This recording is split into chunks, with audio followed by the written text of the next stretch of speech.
நான் உங்கள் காஞ்சி விநாயகம் பேசுகிறேங்க. காஞ்சிபுரத்துலேருந்து பேசுகிறேன். நீங்கள் பட்டு சேலை பார்த்துருப்பீங்க, பட்டு பாவாடை பார்த்துருப்பீங்க. ஆனால் பட்டு பாவாடை தறியை பார்த்துருப்பீங்களா? அதுதாங்க இது வந்து பட்டு பாவாடை உற்பத்தி பண்ணுறாரு ஒரு நெசவாளர். அங்கே போய் நான் அந்த வீடியோ எடுத்தேன். இது வந்து பட்டு பாவாடைங்க.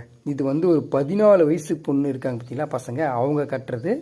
இதுக்கு மேலே ஒரு பாவாடை தறி இருக்குது. அது வந்து இதோட பெரிய ரகம் 2.25 அப்படி சொல்லுவோம். இது 1.25 அப்படி நாங்கள் சொல்லுவோம்.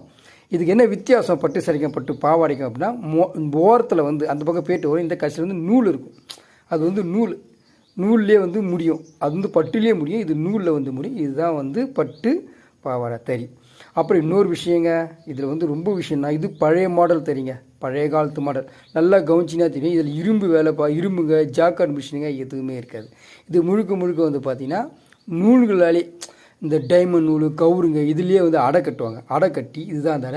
இதில் வந்து பேட்டு கட்டுவோம் நாங்கள். பேட்டு கட்டி அதுலேருந்து ரகம் வரும். இந்த தறியை பார்க்கறது ரொம்ப அபூர்வங்க. இந்த ரகம் வந்து அழிஞ்சு கொண்டு வர ஒரு தறி, நூலில் நெய்கிற தறி. இது வந்து புட்டா. நீங்கள் பார்க்குறீங்களே, இந்த புட்டா குட்டி புட்டா உடலில் பார்ப்பீங்க. அதுவும் வந்து அடை கட்டி அது மூலிமா கவுரு கட்டி அங்கே பலகை இருக்கும், அந்த பலகையில் பாசி அது மூலிமா புட்டா வாங்குவாங்க.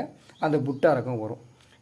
அப்புறம் இன்னொரு முக்கியமான விஷயங்க, உங்களுக்கு எதனா சந்தேகம், பட்டு சேலையை பற்றின சந்தேகம் இருந்தாலோ, அதில் ஒரு டவுட்டு எப்படி பட்டு சேலையை பராமரிக்குதுன்னு இருந்தாலோ, நீங்கள் எங்கிட்ட சந்தேகத்தை கேட்கலாம், கமெண்ட்ஸ் பண்ணுங்கள், நான் உங்களுக்கு பதில் சொல்கிறேன்.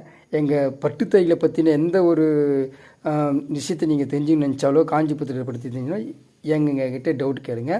நான் உங்கள் சந்தேகம் எந்த கேளுங்க, நான் உங்களுக்கு அதை கிளியர் பண்ணியிருக்கிறேன். அப்புறம் எங்கள் சேனலை வந்து ஃபாலோ பண்ணுங்கள், லைக் பண்ணுங்கள், கமெண்ட்ஸ் பண்ணுங்கள். எங்கள் கமெண்ட்ஸ் தான் எங்களுக்கு உண்மையிலேயே வந்து எங்களுக்கு வந்து பூஸ்ட் மாதிரி, எனக்கு பூஸ்ட் மாதிரி. புதுசாக சேனல் ஆரம்பிச்சுக்கிறேன். எனக்கு கமெண்ட்ஸ் பண்ணி ஊக்குவீங்க. நன்றி, வணக்கம்.